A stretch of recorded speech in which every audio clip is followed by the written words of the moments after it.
Imagine two cats fighting over the same bowl of tuna. One cat says, "This is my bowl. If you want a bite, you're paying 3 kibbles first." That's basically what tariffs are. Extra charges one side demands before letting goods cross the border. Now in 2025, tariffs are back in the headlines, thanks to former President Donald Trump. Let's break down what they are, why they matter, and how they ripple through the entire economy, with one brain cell and a lot of tuna. A tariff is a tax on imports. Think of it like this. If Cat A imports a ball of yarn from Cat B across the fence, Cat A has to pay an extra tuna fee to its own government just for bringing it in.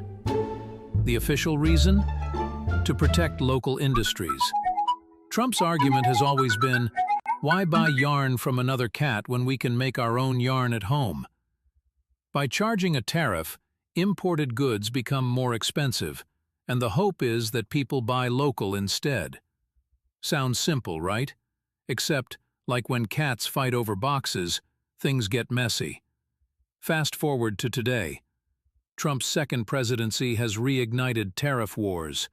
He's proposed universal tariffs, taxes on nearly all imports into the U.S., plus even higher ones on countries like China. The idea is to make U.S. manufacturing stronger and protect American jobs. But here's the catch.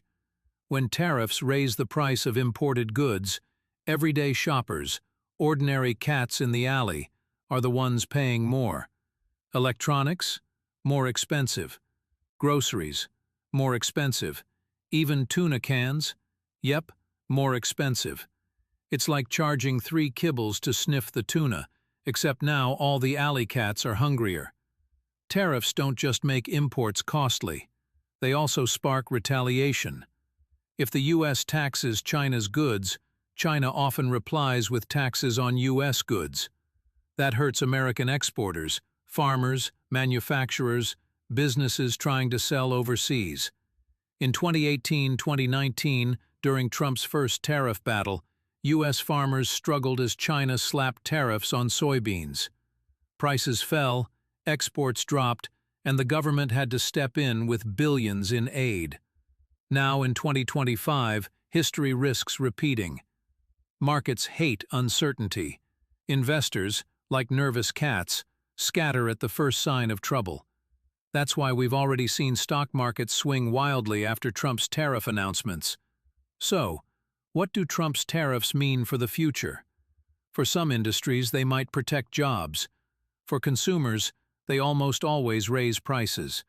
For global trade, they risk escalating into a full-blown trade war. It's the same old story. Two cats fighting over one bowl, while forgetting there are more cans of tuna in the pantry. The economy is complicated, but at the end of the day, tariffs are just a fancy word for making imports more expensive. And whether that's good or bad depends on whether you're the cat charging at the gate or the one stuck paying 3 kibbles for a bite.